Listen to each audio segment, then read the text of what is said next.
महिला आरक्षण आणि मतदारसंघ पुनर्रचनेशी संबंधित तिन्ही दुरुस्ती विधेयकावर आज दुपारी 4 वाजता मतदान होणार। परिसीमन सुधारणा विधेयकावर काँग्रेसचा आक्षेप तर विरोधकांच्या सगळ्या प्रश्नांची उत्तरं देणार। चर्चेसाठी 12 तासांचा वेळ, अमित शहांचं प्रत्युत्तर। मतदारसंघ पुनर्रचना विधेयकामुळे कोणत्याही राज्यासोबत भेदभाव होणार नाही। नियत साफ असल्यानं शब्दांचा खेळ करण्याची गरज नाही। लोकसभेत पंतप्रधान मोदींचं वक्तव्य।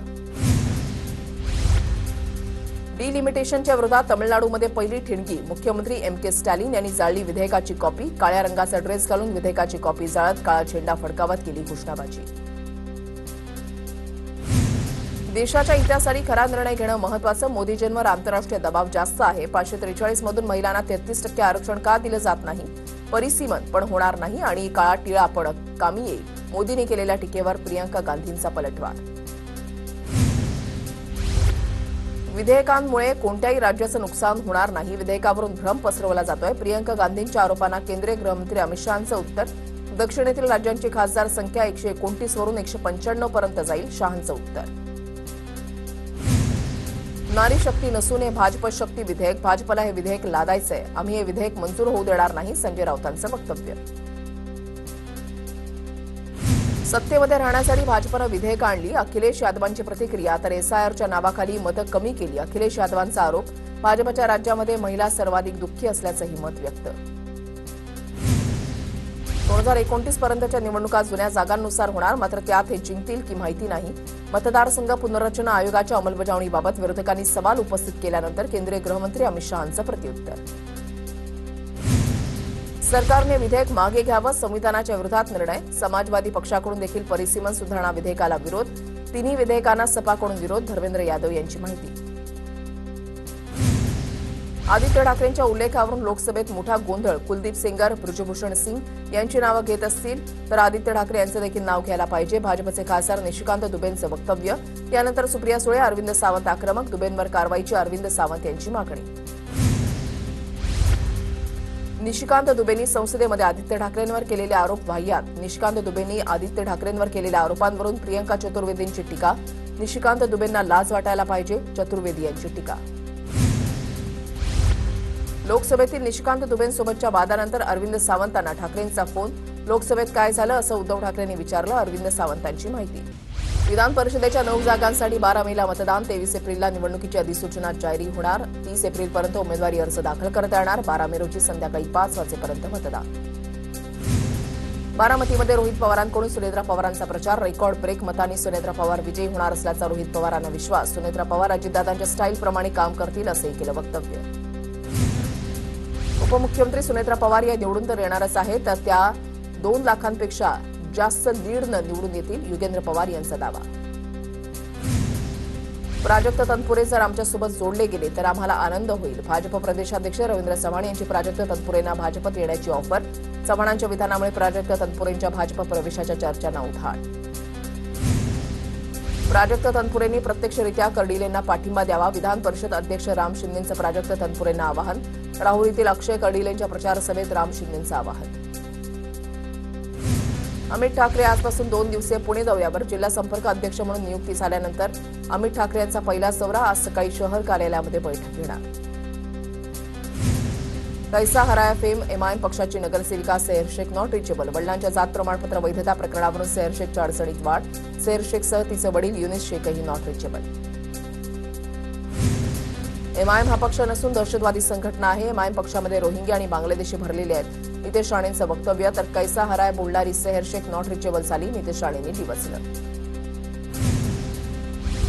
भाजपच्या मिशन बंगालला सुरुवात। मुख्यमंत्री फडणवीस पश्चिम बंगालच्या प्रचारामध्ये उतरणार। मुख्यमंत्री फडणवीसांच्या पश्चिम बंगालमध्ये आज 4 सभा। पश्चिम बंगालच्या स्टार प्रचारक यादीमध्ये फडणवीसांचं नाव। पश्चिम बंगाल एसआयआर प्रकरणी सुप्रीम कोर्टाचा निर्णय। 23 तारखेपर्यंत ज्यांचं अपील मंजूर होईल त्यांना मतदानाचा अधिकार असणार। 21 तारखेला पुरवणी मतदार यादी जाहीर करा। सुप्रीम कोर्टाच्या आदेशानं आनंदी, ममता बॅनर्जींची प्रतिक्रिया। महाराष्ट्र दिनापासून परवानाधारक रिक्षा आणि टॅक्सी चालकांना मराठी भाषा येणं अनिवार्य। जर एखाद्या चालकाला मराठी भाषेचं ज्ञान नसल्याचं आढळलं तर त्याचा परवाना रद्द केला जाणार। परिवहन मंत्री प्रताप सरनाईक यांचा इशारा। मित्रपक्षाचे आमदार असले तरी अन्यायाविरोधात लढणार। नरेंद्र मेहतांवरील प्रश्नावर प्रताप सरनाईकांचं वक्तव्य। 7-11 कंपनीच्या तक्रारींसाठी सरनाईक स्वखर्चानं वकील आर्किटेक्चरची टीम नेमणार, सरनाईकांची प्रतिक्रिया. मुख्यमंत्री देवेंद्र फडणवीस यांच्याकडून मंत्री मुरलीधर मोहोळ यांची भेट, गुडघ्यावरील शस्त्रक्रियेनंतर फडणवीसांकडून मोहोळ यांची विचारपूस. वारकरी संप्रदायातील काही लोक हिंसेला प्राधान्य देतात, वारकरी संप्रदायामध्ये घुसखोरी, 20 लोकांची नावं जाहीर करत विकास लवांडेंचा मोठा आरोप. भोंदू खरात प्रकरणामध्ये मोठा खुलासा, जमीन खरेदीपूर्वी खरातच्या खात्यामध्ये 3 कोटींची उलाढाल उघड. नाशिकच्या दाम्पत्यासह शेवगावच्या चौघांच्या चौकशीमध्ये माहिती समोर, आरोपींच्या खात्यामध्ये 2 वर्षात 21 कोटींपेक्षा अधिक व्यवहार. कल्पना खरातच्या अटकपूर्व जामिनावरील सुनावणी पुन्हा पुढे ढकलली, पुढील सुनावणी आता 22 तारखेला. फिर्यादी पक्षानं वेळेची मागणी केल्यामुळे सुनावणी तहकूब, फिर्यादी पक्षाचा अर्ज स्वीकारत सुनावणी पुढे ढकलण्याचा राहता न्यायालयाचा निर्णय. नाशिकमधील आयटी कंपनी धर्मांतर रॅकेट प्रकरणी सुप्रीम कोर्टामध्ये याचिका, धर्मांतर प्रकरणातील प्रलंबित प्रकरणामध्ये नाशिकमधील घटनेचा उल्लेख करत नवीन अर्ज दाखल, सरकारनं बळजबरीच्या धर्मांतराला दहशतवाद मानून कारवाईची मागणी.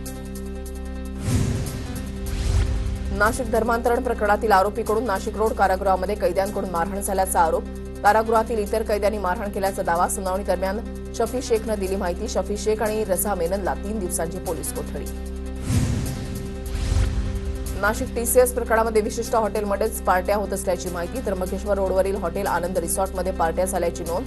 हॉटेलची झाडाझडती घेत एसआयटीनं रजिस्टर ताब्यात घेतलं, संशयित आरोपी पार्ट्यांमध्ये हिंदू मुलींना फूस लावत असल्याचा आरोप. नाशिकच्या आयटी कंपनीमधील लैंगिक अत्याचार आणि धर्मांतर प्रकरणातील मुख्य सूत्रधार अद्याप फरार, 20 दिवसांपासून निदा खान फरार, एचआर हेड अश्विनी चेनानीला न्यायालयीन कोठडी. नाशिकमधील आयटी कंपनी धर्मांतरण रॅकेट प्रकरणी सुप्रीम कोर्टामध्ये याचिका, फसवणूक किंवा दबाव टाकून केलेलं धर्मांतर देशाच्या सार्वभौमत्व, धर्मनिरपेक्षतेला धोका असल्याचं न्यायालयानं घोषित करावं अशी मागणी. नाशिक धर्मांतरण प्रकरणामध्ये आरोपीचं दिल्ली ब्लास्ट कनेक्शन असण्याची शक्यता, सूत्रांची माहिती. मुख्य सूत्रधार निदा खानचा दिल्ली ब्लास्टमधील डॉक्टर शहीनशी संबंध असल्याचा संशय, तपास यंत्रणांकडून सखोल चौकशी सुरू.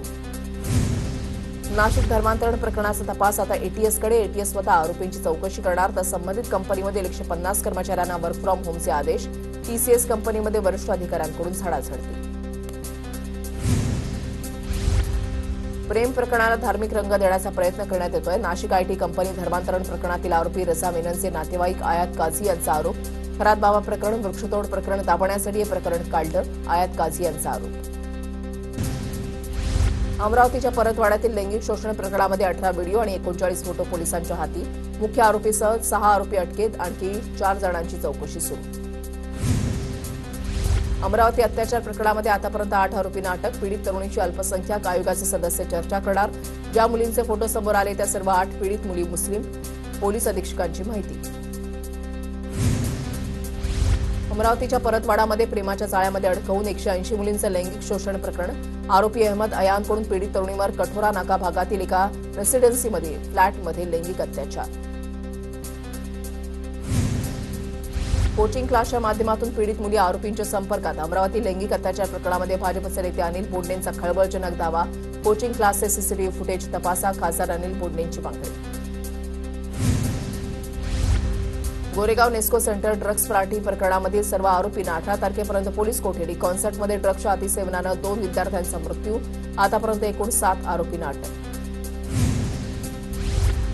नेस्को म्युझिक कॉन्सर्टचं नागपूर कनेक्शन उघड, कॉन्सर्टचं आयोजन करणारी कंपनी नागपूरची असल्याची माहिती, तर स्नॅपचॅटद्वारे अनेक लोकांना ड्रग्ज सप्लाय केल्याचं उघड. मीरा भाईंदरमधील मुलं ड्रग्ज पिऊन अशी वाकडी होणं आमच्यासाठी लाजीरवाणं, झॉम्बी ड्रग्जवरून मंत्री प्रताप सरनाईक यांची प्रतिक्रिया. अकोल्यामध्ये पोलिसांकडून 13,80,000 ड्रग्ज जप्त, गुप्त माहितीच्या आधारे पोलिसांकडून सापळा रचत आरोपींना अटक. संगमनेरच्या वडगाव पान इथल्या भोंदू गडगे विरोधात अनीस आणि ग्रामस्थ आक्रमक, संगमनेर पोलीस ठाण्यामध्ये वडगाव पान ग्रामस्थ एकवटले, ग्रामस्थ भोंदू गाडगे विरोधात तक्रार दाखल करणार. दत्तधाममध्ये वैदिक प्रक्रियेतून आजार बरे होतात, कॅन्सरही बरा होतो, 7 दिवसांपासून माझ्या विरोधात निगेटिव्ह बातम्या सुरू, भोंदूबाबा गडगेची प्रतिक्रिया. अकोला महापालिकेमधील भाजप आणि शिंदे गटातील राडा प्रकरणामध्ये शिंदेच्या शिवसेनेचे गटनेते सागर भारुका यांना अटक, भाजपचे स्थायी समिती सभापती अग्रवाल यांच्या तक्रारीवरून अटक.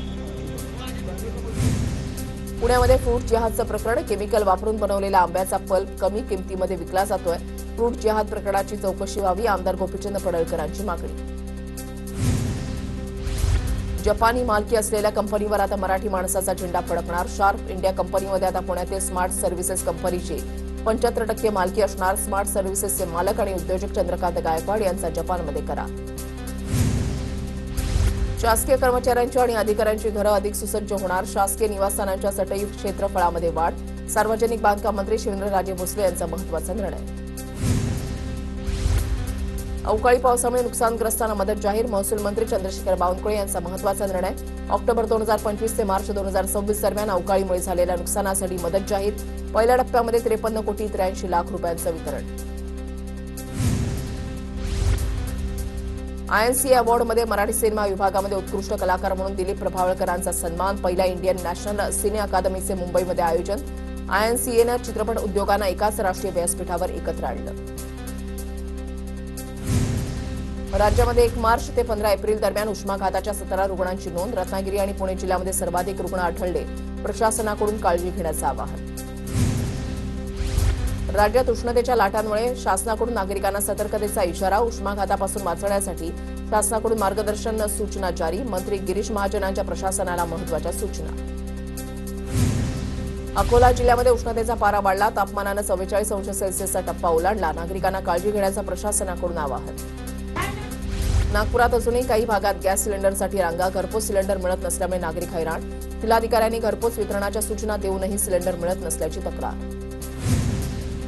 नवी मुंबई आंतरराष्ट्रीय विमानतळावर 3ऱ्या धावपट्टीच्या व्यवहार्यता अभ्यासासाठी सिडकोकडून संयुक्त उपक्रम. संयुक्त उपक्रमासाठी राईट्स लिमिटेड आणि क्रिएटिव्ह ग्रुपची निवड.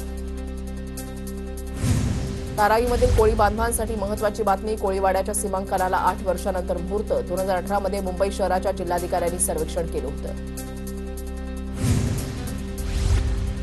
गोरेगाव परिसरातील बेकायदेशीर फेरीवाल्यांच्या विरोधात तातडीनं कारवाई करण्याचे निर्देश. मुंबई उच्च न्यायालयाच्या महापालिका आणि राज्य सरकारला सूचना.